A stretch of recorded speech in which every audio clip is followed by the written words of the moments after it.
Hello, everybody. I hope you can hear me. Can somebody confirm that they can hear me, Sachin? Yes, ma'am, you are audible and visible too. Yes, ma'am, you are audible and you are visible too. Okay, I'm going to. Seema, can you hear me? Yes, Nandita, I All can. right. Thank you very much. Okay. So We good can morning, hear you, everybody. Nandita. Super. Thank you. Good afternoon, everybody, and welcome to today's very special session. For the best experience, click on the icon on the top right-hand side of the screen and switch to current speaker mode. So switch to current speaker mode. When you switch to current speaker mode, you should see me in the large rectangle on your screen, and then you will see other smaller rectangles below that. Another housekeeping information, there is a chat box on the right hand side. Some have already started introducing yourselves. You can introduce yourself there, and then as the session goes on, you can ask your questions, and we have two experts who will be answering your questions as we go along. And if there is time at the end, we will try to take more questions or as many questions as possible. The intention is that we will answer all questions, and that may take a little bit more time after 12 o'clock.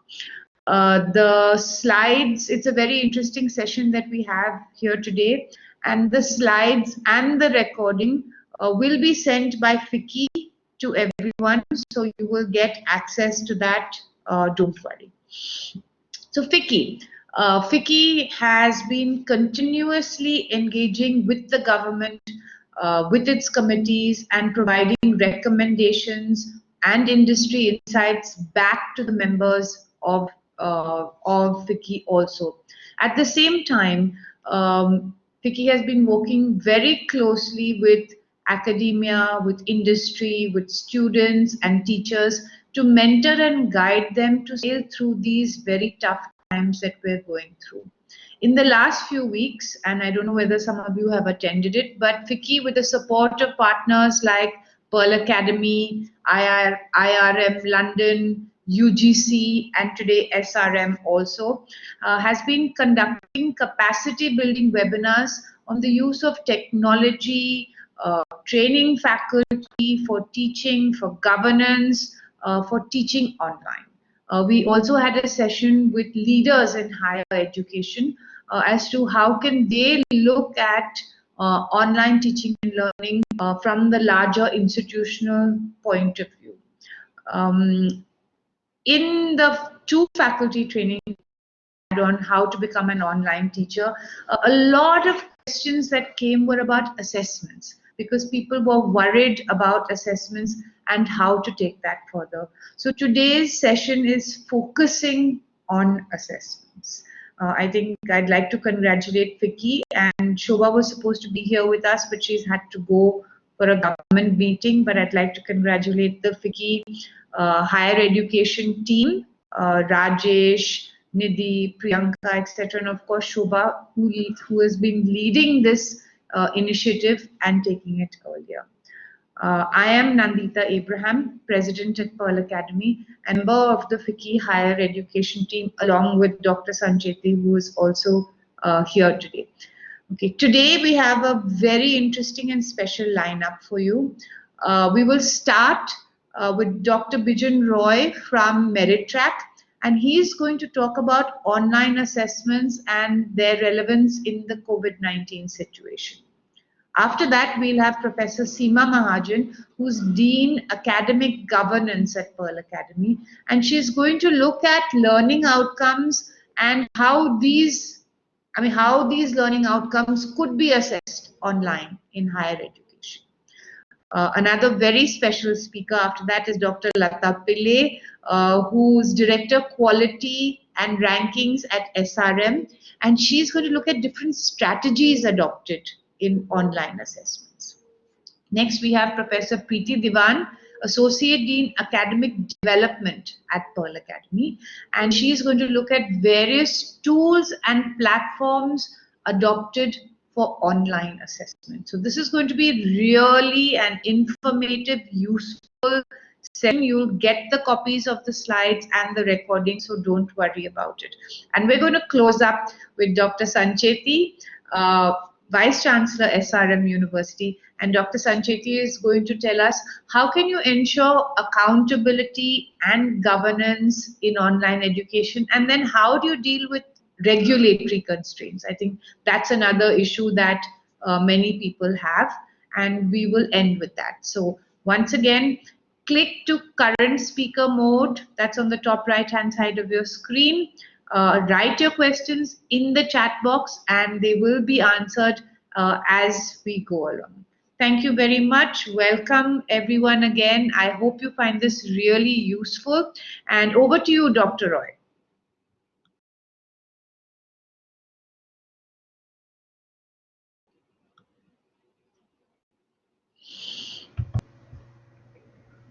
Thank you, Madam Nandita.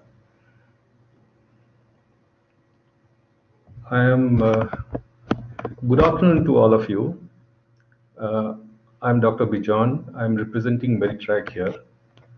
As you know, Meritrack is one of the largest assessment service provider of the country. We extend our services to central government, various state governments, corporates, academic institutions. Because for paucity of time, I'll straight away jump into my presentation. This is about online assessment. And friends, this is very, sorry.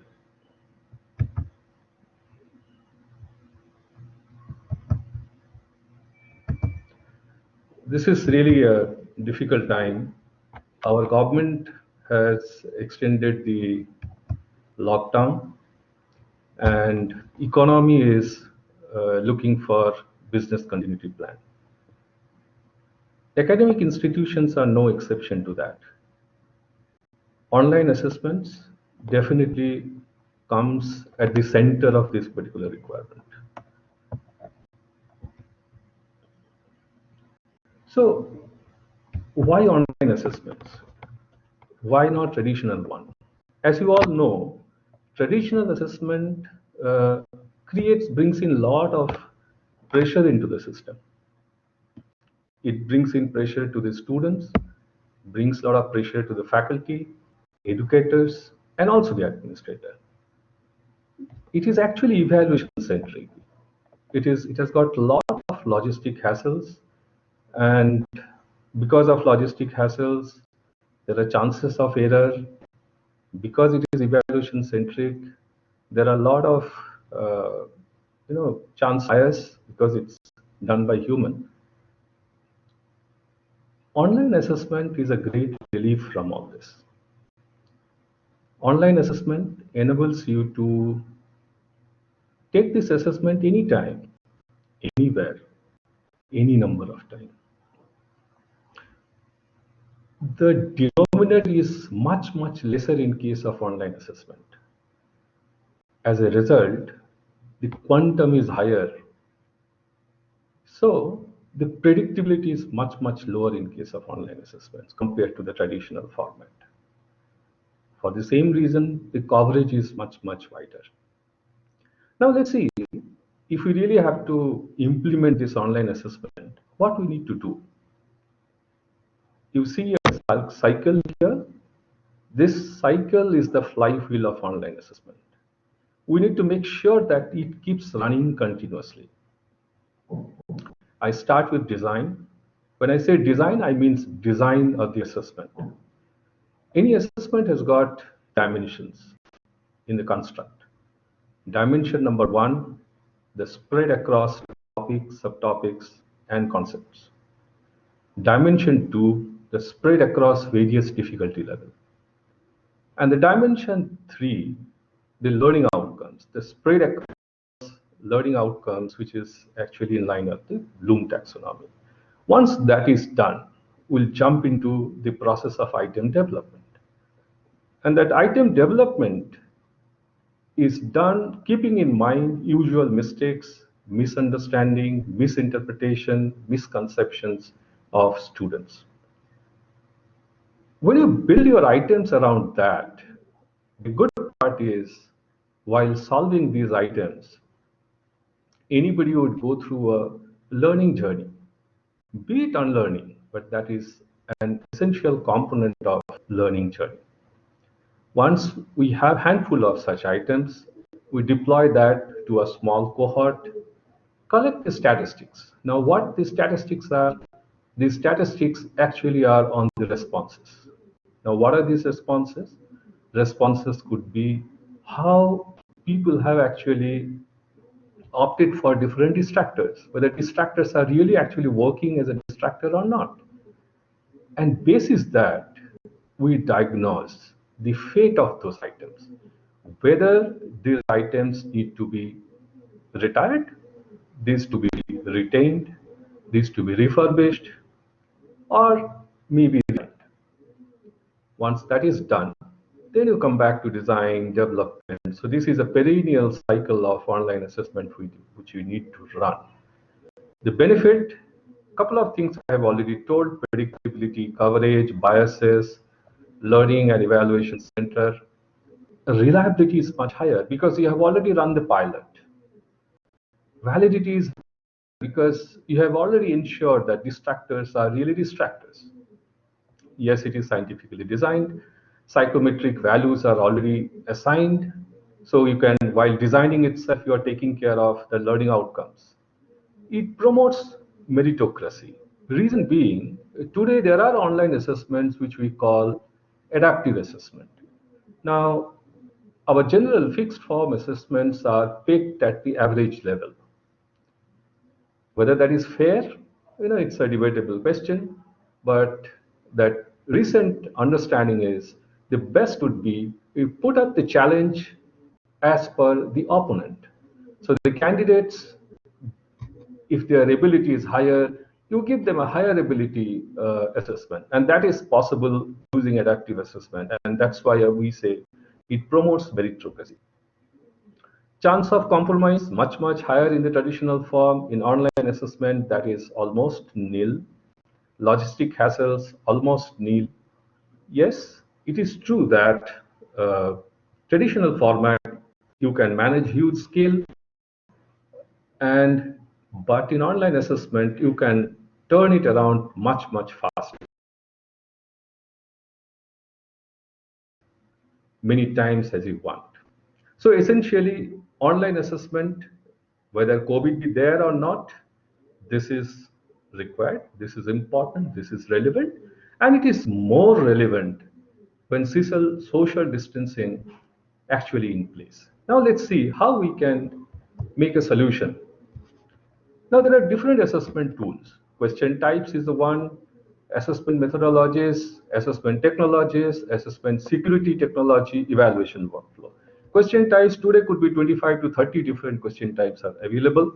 Assessment methodologies, linear fixed form. When we say that the same question goes to every candidate, but in different order, jumbled options. Linear on the fly test, yes, the template remains same, but different people get different set of questions. Adaptive assessment, I already explained. Assessment technologies, land based, so when you ask people to congregate in one place and then you conduct assessment maybe online, that is a land based computer interface. Cloud based, that is completely internet based, people can take this assessments from home. Mobile interface, it is in their hand, wherever they can take that. Assessment security technology, lockdown browser or secured exam browser, that is one of the most important part. The examinees, they cannot access anything other than the exam while exam is on. Biometric assessment attendance, that is actually taking care of impersonation at the time of exam. Remote proctoring, so camera in the system, be it mobile phone, be it laptop, be it a computer, that takes care of that outside whatever is happening, whether the candidate's face is matching or not, whether candidate's voice is actually matching or not, whether different phase is coming, whether any other phase is coming, such kind of proctoring can happen using camera. If descriptive assessments are still being continued, today we have wonderful solution on-screen evaluation. When examiners actually maintain social distancing, they can do evaluation sitting at home through their laptop. So today, in today's scenario, if I have to do assessment framework, I would say question type, any particular one, any type actually, a mix of anything. The assessment methodologies could be descriptive, could be linear, could be loft, could be adaptive. Assessment technologies, I have to take cloud or mobile. I cannot take because then people have to congregate. That's not suggested now. Assessment security technology, I would say remote proctoring. Lockdown browser is anyway inbuilt. And if evaluation to be done, then definitely on-screen evaluation is important. I'll move to the next slide. Now here I have put down a couple of different emerging trends I see coming in probably the next 5 to 10 years. Audio video based assessment, game based assessment, simulation assessments, coding assessments with a lot of newer features of qualitative input, augmented reality or virtual reality based assessments. And I can see that days are not far when people will not write their assessment. Probably they will just speak and it will automatically get converted into text. Friends, future is uncertain and we must get ready to face the future. As somebody rightly said, we must be ready for future. Unless otherwise, however mighty you are, like a dinosaur, we may be extinct one day. I just like to remind two things which we are actually forced to comply probably today, despite it was being prodded to us for a long time. Continuous evaluation is one. This is being discussed in different forums by the regulators, by the ministry, but somehow we could not implement that. But today we are almost compelled to do that. Had that been in place, probably today also this would have been a business as usual. I I just hope that this continues, whether COVID is there or not. One more soundbite we have heard every year for last almost a decade. I am following from Davos. That is Industry 4.0 or fourth revolution of industrialization, or people call it digitalization. Now that is something where our entire core delivery should move through internet. COVID-19 has forced us to do that, and we are actually compelled to do that. I again hope that we don't change our mind. Online assessments is the need, and that should continue, COVID be there or not. I have already explained in my first slide that why online assessment is important. I think that should be there in our thought. I'm done with my presentation, and now I really thank all of you for a patient hearing. I'm sure you will have some questions. If you have such questions, you can just write. I'll be more than happy to respond to that. I would request my next speaker to come along, Madam Seema Mahajan from Pearl Academy. Thank you so much.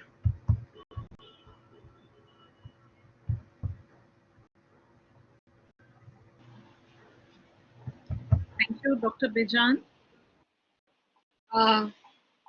You can see me? Yes, Seema. Yes. All right. So, good afternoon, everyone. I am Seema Mahajan, Dean at Academic Governance at Pearl Academy. Let me share my presentation. What I'm going to cover today is about learning outcomes, and what we are saying is that why assessments really we have to do and how we can use this platform to really do the assessment easily for students and for faculty.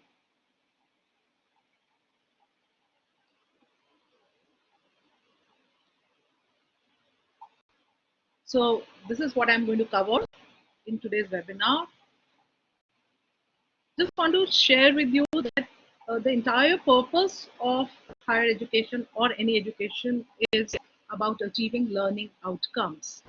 And there is a triangulation between teaching, learning, and the assessment and the learning outcomes. So the entire plan of assessments is there to achieve the learning outcomes, and that's how the students can really see that the purpose of education is fulfilled.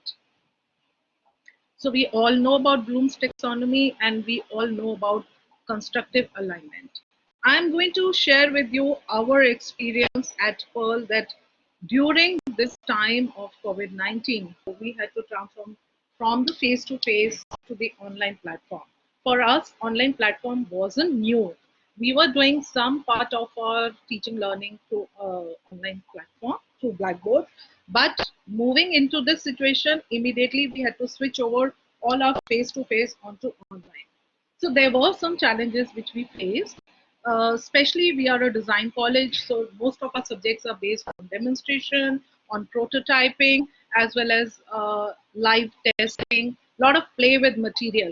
The biggest challenge we faced or the faculty faced was availability of resources, unavailability of resources, and also unpreparedness. Uh, some other challenges are having are fear and uneasiness, or maybe motivation and inspiration to go and to learn online. And technical issues, which we all are facing, maybe having the bandwidth issue or the connectivity issue. But in spite of all these challenges, I will share our experience, which is positive, and how we use this online platform. So the kind of subjects we teach in our of these kinds. So we are teaching theory-based modules. Tools are where we are teaching skills, which could be technical, design skills, or any other kind of soft skills. Studio are the subjects where we are experimenting, exploring, practicing. Students are both the methods as well as the materials. And the projects are the subjects which are dealing with the problem solving. So students are taking problems, which could be design or business, and they're exploring their ideas, doing research, and coming up with the solution. So the modalities are many. I mean, the online platforms were many. What we used was Zoom and Blackboard Collaborate. I'll just quickly take you through each and every kind of subject we dealt with. Theory subjects. Now here the assessments mostly are in the form of either the essay or the questionnaire, but what we move on is not only the questionnaire but the quiz, multiple choice questions, reflective journal. So we really ask students to write about their learning in the form of a journal, having the discussion thread where they are discussing with each other, giving the peer review and simulation. And I've shown, as you can see in my presentation, these are the different softwares which are available to help us to achieve these assessments. Two, skill base. Now here we are expecting students to show us the ability to learn the skill. So students are sharing screen through Blackboard Collaborate, where teachers are asking them to demonstrate their learning, or they're also kind of giving us their demonstration through recording their videos or live through Camtasia. It's a very versatile tool. Studio, where I discussed about the challenges before, where materials and explorations and practicing is done. But what we have seen is we have been able to solve the problem of prototyping through 3D tools like CAD or Google Lab. E-portfolios, students are making their portfolios, which they are sharing through WordPress, Instagram. Faculty can check that, and many other. projects. Now here, what we are asking them is to present their work through jury. So juries we are conducting through Zoom or Blackboard. Presentations, students are making their Canva is a very, very good software where students can work on the presentation, share. They can upload their work on OneDrive and the faculty can evaluate. A very nice software which we have been exploring, especially our fashion students, for international experiences, Trello. Here, teams can be created. Teams are looking at each other's work. They are sharing their feedback, and assessment can be done. So the biggest question which comes to us is about the academic integrity. I would say there are many softwares, but what we believe in is rather than having one big assessment at the end of the subject, we believe in continuous assessment. So there are multiple assessment modalities which can be given. There could be different timelines given to students to show their learning. The most important point is about what we should do and what we should not be doing. So while we are on the online platform, we uh, believe that there should not be an over assessment first. And what we can do to help students is to actually be empathetic towards them. We did actually the mock sessions or dry run to help them to understand how these online platforms work or assessments can be done. We are also having extra sessions of dialogue with students to understand their problems, not only the subject related, but other. It may be understanding, it may be learning, slow learning, it may be technically they are facing some challenges. So faculty can be more empathetic and help students otherwise. I'm sharing these experiences because this is what is our success story. And in the end, I just want to request all our academic friends that we should be kind to our students and to our faculty. I'm ready to answer. I'll be very happy to answer to all your questions. As we said that these slides will be shared with you. You can write your questions in the chat box, and we will really be, uh, happy to answer to your questions. Thank you so much. This is what I had to present.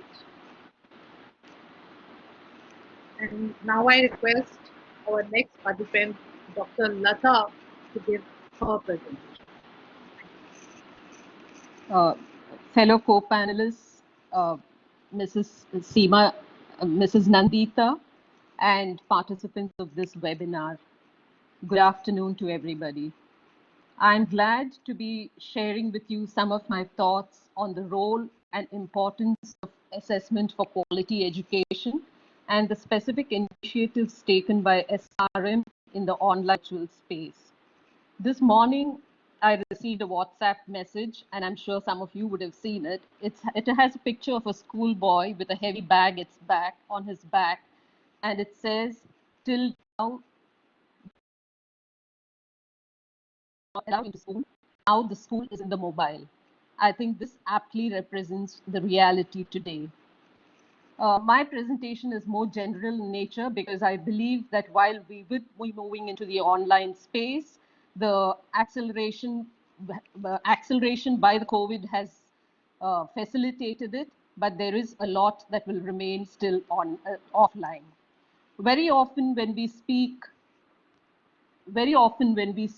or of evaluating the quality of an institution, references are made as to how often the curriculum is upgraded, what are the teaching learning pedagogies, what is the infrastructure of an institution. Very little attention is paid to the assessment methods that are followed. We know that students learn differently, but are tested in an examination hall using uniform means. Presently, exams are, as practiced in many classes, are best a checklist of what the student does not know more than what he really knows.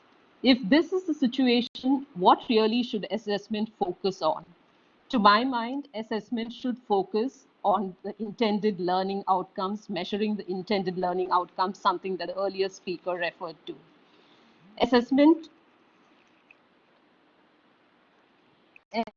assessment should compare students' performance to a set of expectations rather than to the performance of others. And for this, educators worldwide are moving from, shall I say, are moving worldwide from a learner-centric method to a are moving towards an evaluation culture rather than a testing culture. Yeah, my presentation has come up. I thought I'll wait for a few seconds anyway. This first slide of mine represents the alternative evaluation methods that one can use. This list is purely indicative and gives a variety of tools that teachers can make use of in the classroom. While these are generally, we need to figure out which one is relevant to which discipline and what particular course we are teaching. I think a blend of these methods will make assessment more engaging and help build connections. For example, there are 30 kinds of alternative methods which are listed here. Maybe case-wise analysis is not very relevant to a mathematics student. Crafts and artifacts base may not be relevant to a literature student, but we should be able to mix and match so that some of these methods are put into practice. Now, how does one really put these into practice? Is it feasible? Is it practical in our classrooms, considering the size, the heterogeneity of the population? I think of the assessment should be a part of the session plan.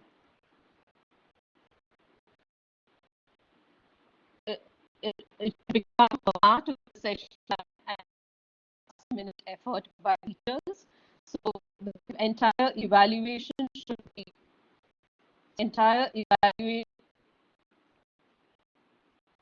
should be structured in such a way that one is able to design, communicate the tools will be used. I need to get my slide. Could you help me, please? Oh.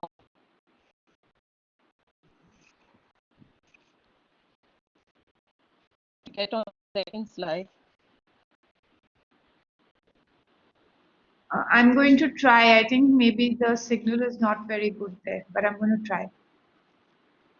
Okay, that's okay. Yeah, that's okay. I want to get onto the second slide. Yeah, the second slide. So as was referred to, we very often talk about formative versus summative assessments. And this is just a primer which tells us that as teachers, we need to know there is a gradation, there is a difference between what is evaluation, what is measurement, examination, and it's probably a combination of these which will help us truly in assessing students. And hence the definition in the last, that assessment is gathering data points to monitor progress over a period of time, becomes important. Having said so, the present formative assessments are turning out to be just mini examinations and where there is a poor cohesion with the expected learning outcomes. So this is a point for reflection as we move into the next phase of online assessments. My next slide I will be touching on is the use of technology. When we speak about the use of technology,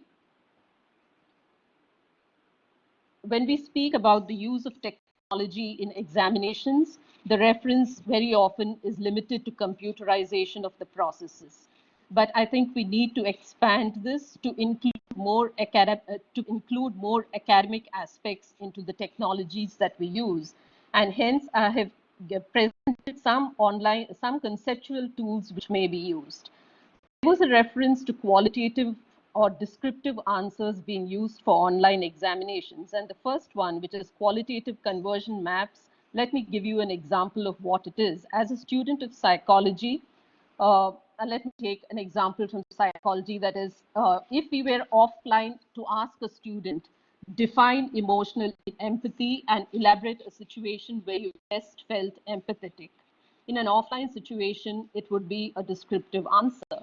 But once you go online, I think we need to look at it in terms of the rubrics and the 4 points. And let's give an example. Now, defining emotional empathy is the first step. for which no points will be given to the student because the student could Google it or refer to a text and find the answer. The next point in the rubric would be find out a new item in which you felt empathetic. And if the student is able to find from a newspaper or a Google link, the 1 point would be given to the student. The third point in the rubric would be copy the Google link or upload the picture that you have seen, for which a point would be given. And the final point is elaborate without using the words in the newsprint that you saw. So the point I'm trying to drive is when we shift from offline to online, it's not a mere replication of what we do offline, but much more application of mind is required as to which of these technologies and which of these conceptual tools will be used. Similarly, when it comes to capstone evaluation or question banks, they need to be tapped. In fact, I feel that question banks are very highly underutilized, and sometimes it's just an array of questions put together, whereas could be linked with the rubrics of difficulty, with the weightages that are given. And presently, with the use of artificial intelligence and algorithms, it's possible to have on-demand examinations and a variety of new features that are happening. So the crux of the entire matter on assessments for quality teaching is to select appropriate assessment tools suitable to the discipline, content, learning objectives, and selection of technology, and not vice versa. It's not the technology first which matters. The next two slides are a few of the SRM initiatives that we have undertaken. SRM has been a pioneer in many of the in the e-space.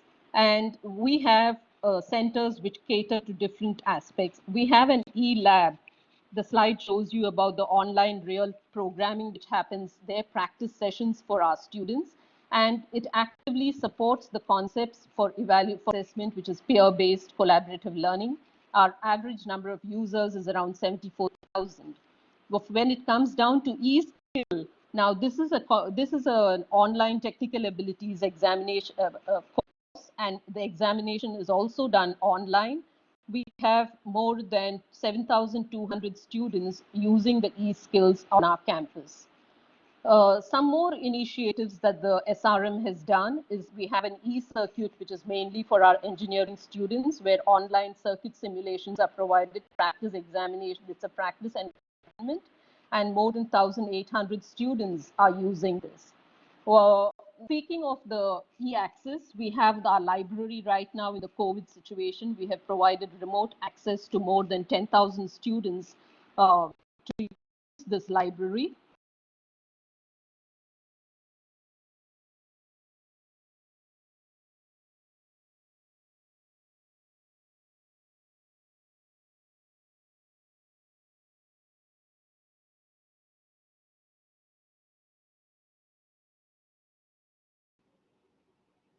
Okay, I think that Dr. Latha Pillai's internet has gone. Are you back? This in brief, yeah, I'm here. All right. So this in brief summarizes the initiatives that SRM is taking and understanding that the move from offline to online will take time. I think teachers need to be organized. Teachers need to be sensitized to the Bloom's taxonomy, the outcomes-based education, etc., which lay the principles of assessment. In conclusion, I would like to end with a question by William Spady, who's the father of outcomes-based education. Somewhere he said that all students can learn and succeed, but not in the same and at the same time. With this, I conclude my presentation, and may I request Professor Preeti Dewan to take over, please.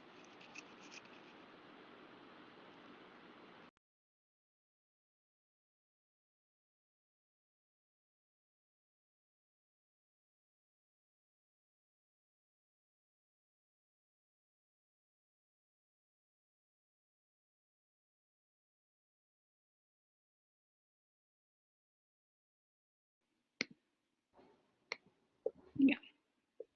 Thank you, Dr. Latha, and good afternoon, everybody.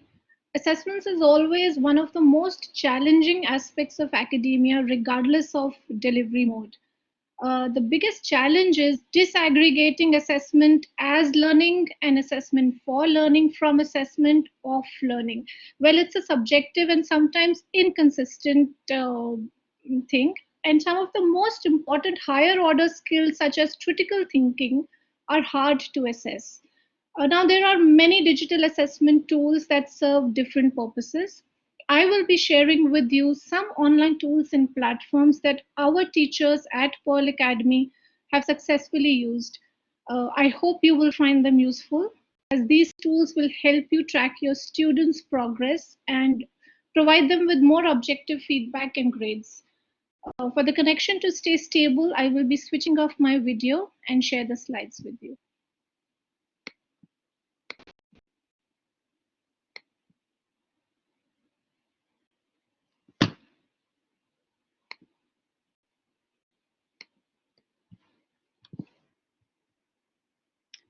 All right.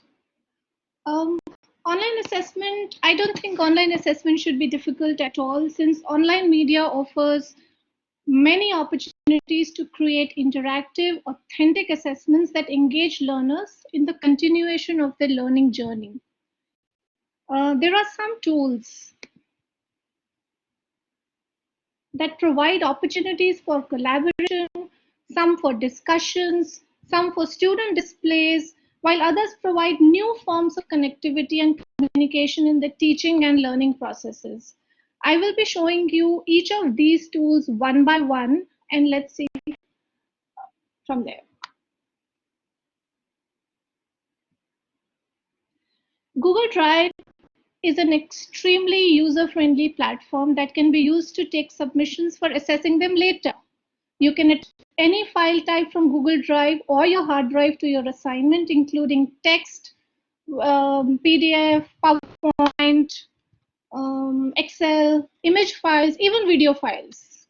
So this becomes really helpful when students have to submit their assignments, and it is there to stay with the faculty.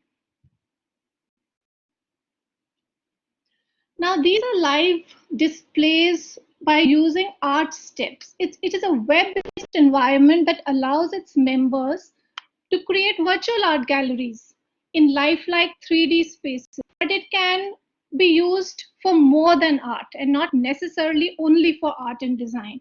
Virtual exhibitions may include two-dimensional artifacts and three-dimensional artifacts, and also streaming videos.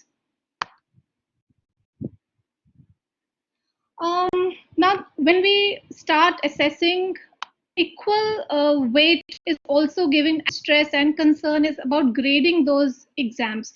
So I think without shuffling any paper, grade scope makes it very easy to apply a consistent grading scheme with detailed feedback. This is an example of how grade scope scores the students. It is extremely easy to set up assignments for grading. And like I said, you need not carry home any paper, or you need not shuffle anything at all. Lot of us at Pearl, and I'm sure otherwise also, take video conferencing as a tool for jury presentation and peer review. We use a lot of Zoom and Blackboard Collaborate, the platform that we're on right now, for presentations and also for peers reviewing each other. Let me show you some examples of what happens in our classroom. This is an example of a student giving presentation to teachers. That's another example of a student showing work to the teacher on Blackboard Collaborate itself. This is a student showing a video to the faculty that he has prepared. So there are various ways that a student can show their work. That's a software that the student learned and is displaying on Blackboard Collaborate. Online grading and feedback on Edmodo. This is Edmodo, which is used for grading, that allows teachers to communicate with students. It allows them to share content, create assessments, and give feedback. After your students have turned in an assignment, you can assess their submissions later on. Now, Google Forms is is well known and it's widely used tool for student assessments. With Google Forms, you can create and analyze surveys right in your web browser. There is no special software required. And multiple people can work at the same time, and every change is saved automatically. You can add pictures, video clips, even customize your form using Google Forms. You can have multiple choice questions and other questions. Even better, students and teachers get immediate feedback using Google Forms for assessment. The next one that I'm going to show is about quizzes. A lot of us also take quiz. Quizzes allows you to conduct student-based formative assessments in a very fun and engaging way for students. Questions appear on each student's screen, and they can answer questions at their own pace and review their answers at the end. The next is a very interesting software called Padlet. It's a platform. This is an example used by a faculty at Pearl for assessing a research project on craft. This platform acts as an online bulletin board where students place digital sticky notes. These sticky notes can contain text, it can contain web links, it can contain uploaded files, photos, and even videos. Now, after they have uploaded that, for reviewing each other's work, we encourage them to discuss in a discussion forum which can also happen on Blackboard. Now, once the student posts their work, it is very important for the faculty to hold a discussion around it so that it does not stay with the faculty and there is some ongoing feedback and work happening on the assessment, and the student would like to know that too. A discussion forum help everybody learn, by getting into a conversation and develop critical thinking skills. The next one is Pinterest.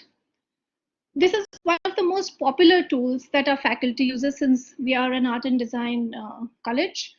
Using Pinterest, they can save everything from photos to blog posts, and anybody can use it, by the way. Anybody can use Pinterest and they can save everything from photos to blog posts in one easily accessible and usable place. The students are encouraged to explore specific boards or to search specific terms to create their own boards. This is an example of a final year project of a media communication student who made a Pinterest for her faculty to see and give comments on, and also for her peers to have a look at. The next one was discussed by my colleague Seema as well. This is Trello. Trello is a great tool for project-based learning. Students can use Trello to take control of a project and outline the steps needed to bring it to completion. We used a lot of Trello for international experience for our students. They can split up tasks and plan what they need to meet goals. They can move cards around as needed, or as pieces are completed, you can also track your progress in real time. This is an excellent aid for peer assessment. This is an example of a peer assessment. Here, one student is giving reviews to the other student, and so on and so forth. All right. This is an example of OneNote, which is for giving feedback. Now, feedback is an exhausting process. It involves superhuman amounts of time, energy, and effort. OneNote is an excellent platform that comes handy for especially technical subjects. It comes handy for other subjects as well, but we have used it a lot for technical subjects, and students love the way teachers give comments on that. It allows the faculty to give written, verbal, audio, and video feedback on the work submitted by students. So here, and we have a workspace on the right where the students can write and the teachers can write as well. The teachers can go live and mention therein what are the comments by her, and the peers can also do that. Seema touched upon academic honesty. I think I will not dwell on the various tools, but faculty do play a critical role in creating a climate of honesty, trust, fairness, respect, and responsibility. And students rely on the faculty to establish clear class expectations, one of which could be that all their assessments will go through or should go through a platform or a tool which assesses the output. I think it is very important that we develop academic integrity amongst our students as well. These tools are easy to use, user friendly, and gives authentic results showing the source of work or parts of the work that the students have submitted. This last slide is tools. It talks about tools to prevent cheating in online exams. I will leave this slide with you. Dr. Bijan had mentioned a lot about 5 of these things, so I will not talk about it at length. And if there are any questions, I'll be happy to answer. Thank you. Next speaker is Dr. Sancheti. Over to you, sir. Thank you, Dr. Preeti Dewan. Thank you, everyone. Thank you, FICCI, for this opportunity. Also, the Pearl Academy, as well as Meritrack, for joining us in this wonderful effort. Before I start speaking, I'll also try to share my files with you so that we are on track in terms of time as well as the presentation. Friends, I'm Sandeep Sancheti, Vice Chancellor of SRM IST. We know that today we are talking about a topic which is assess to ensure quality education. And therefore, quality in assessment is what we are trying to talk about. We know that from a management guru, very famous Peter Drucker, that you can't manage what you can't measure. So to measure the quality or to maintain the quality, we'll have to measure it. And therefore, the assessments comes into picture. We know that quality is also a subjective term. Quality cannot be very easily measured. And therefore, we need to find out ways and solutions for that.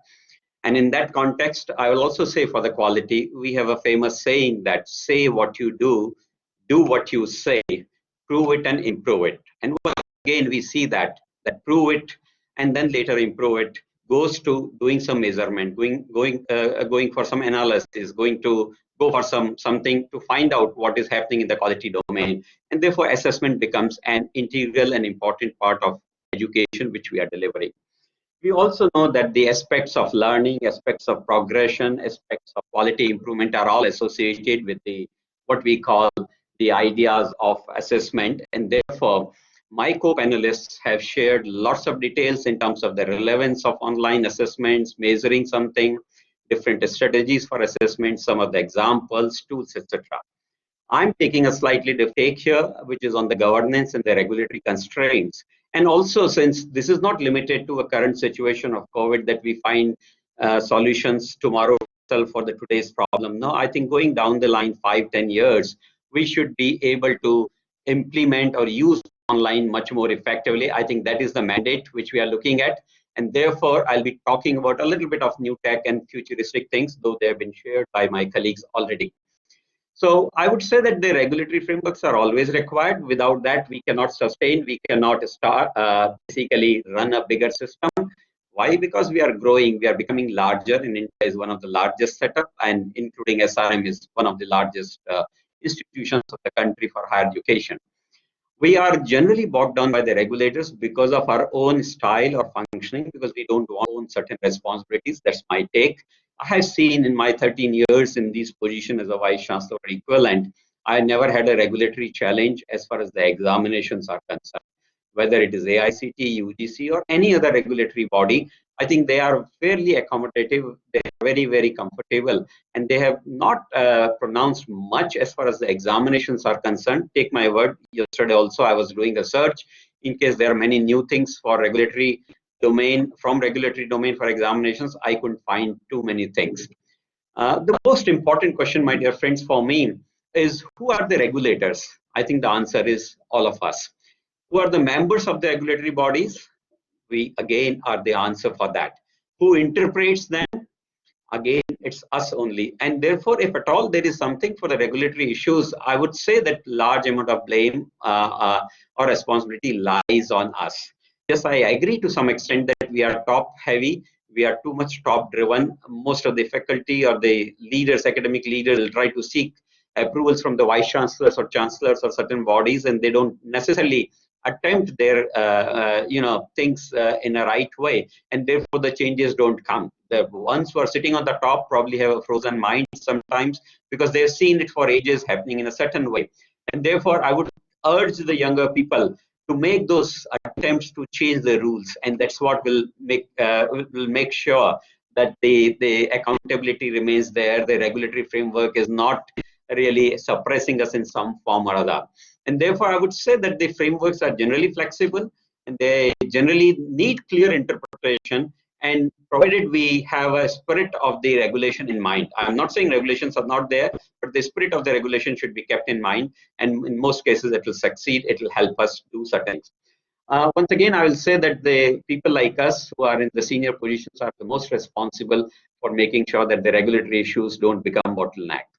I come to some specific regulatory issues, and there are too many times we hear that there are too prescriptive things on the invigilation, on the copies, on number of hours for examination for end-term, percentage of marks for end-term, gaps between the exams, the shifts, and various other things. I will take copies as an example. I would say that no regulator generally says that copies are required beyond a certain time, but we have a tendency to preserve them for a long time. Those are nothing but a trash for us because they are of no use. No one is going to look at them. For an odd court case, we try to save them.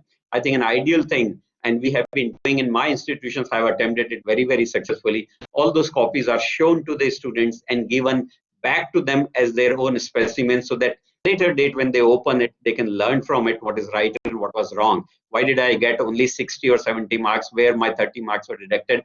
I think no regulations will prohibit you from doing such things. Yes, in certain cases they have said that you may retain it for 1 year or whatever, 6 months, may do so. But if you're giving it on record, I think that's also a very safe thing.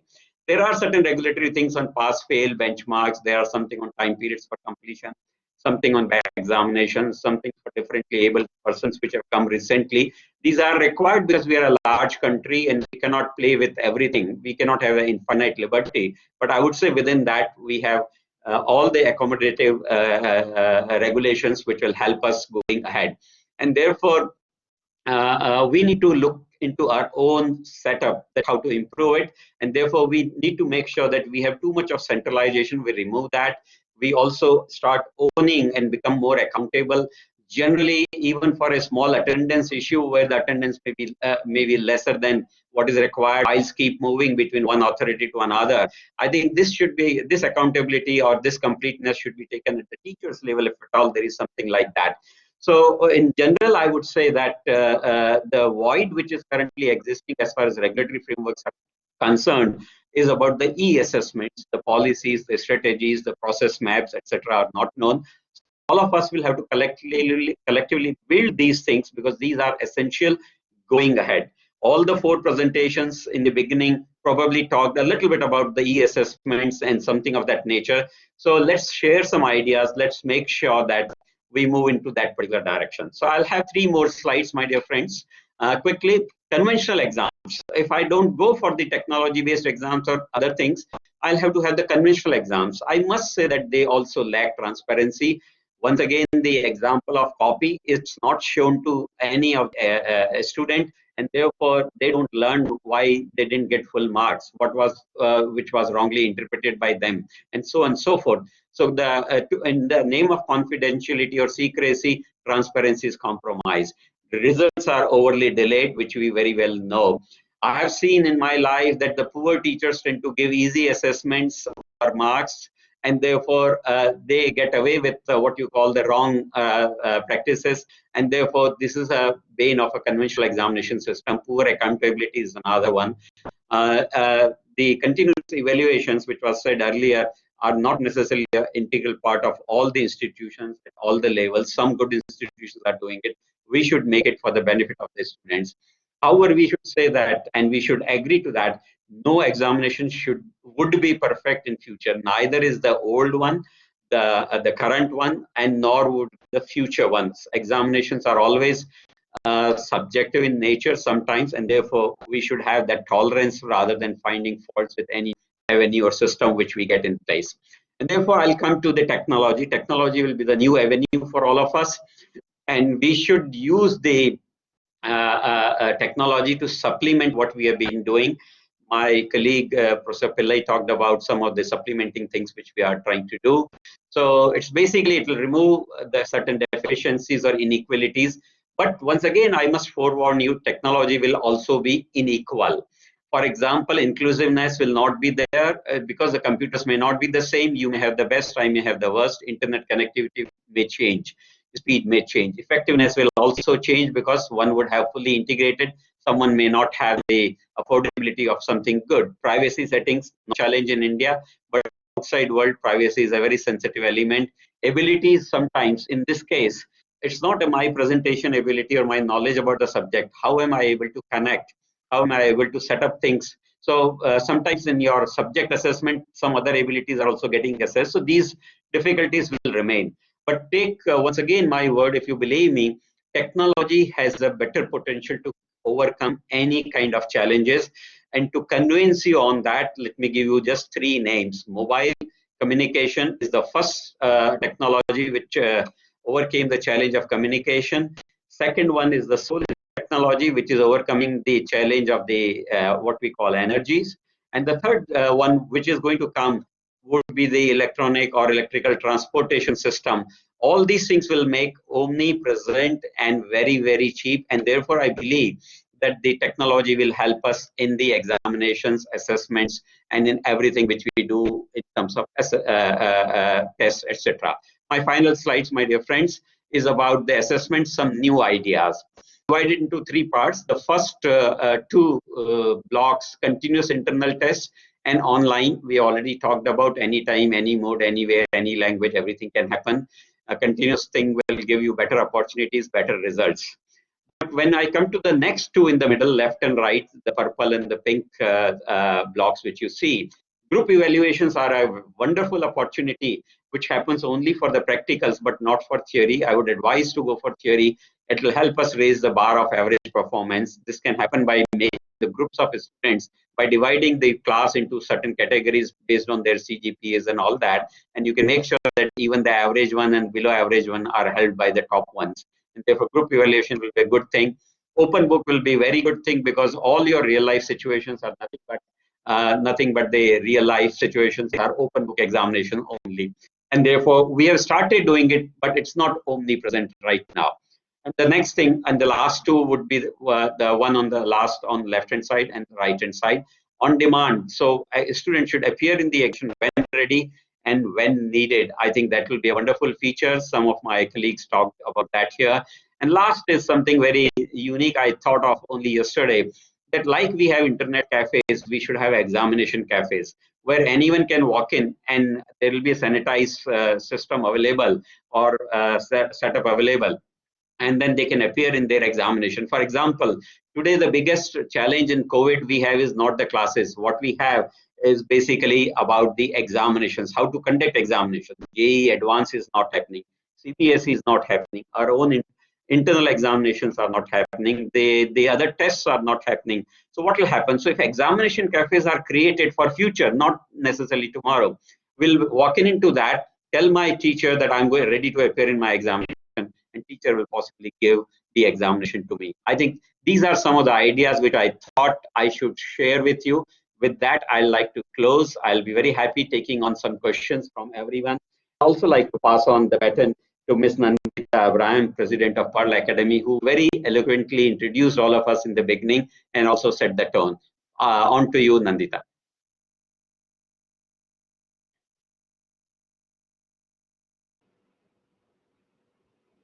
Thank you. I'm not sure whether my video is working, but thank you. That was fabulous. I think every speaker brought out something really interesting, and I hope as participants you found this very useful. I think what's also exciting is that you will get copies of this. Of the slides, so you will actually be able to look at the examples and go through all of it. The recording of today is also available on the FICCI YouTube channel. So if you have any other colleagues or friends, teachers in other colleges that you would like to share this learning with, please ask them to go to the FICCI YouTube channel. You can also, of course, go there to refer it again. I'd like to close with what Dr. Sancheti really put in my mind, that it's actually our responsibility as educators, as faculty members, and as leaders in academics. We should not really wait for the government or somebody, RBCs, to come and tell us what to do. We need to continue to be learners, and I think that all of you who've come here today have shown that yes, you are interested in learning and in continuing to learn. So do continue learning. Use these slides, use today's experience as a trigger, explore more, and make sure that each and every one of you become a really amazing online teacher, or as good an online teacher as you are a face-to-face teacher. I had a look at the questions, and most of the questions have been answered. We will continue answering the questions after the session is over, but we are past 1 o'clock when we needed to end. So once again, I'd like to thank FICCI very much. Thank you, Shobha. Thank you, Rajesh, Nidhi, and the rest of the FICCI team. And thank you to the Higher Education Committee of FICCI that continues to work both with universities, institutes, and faculty members, and bringing things into FICCI, and FICCI for making this possible. Thank you very much.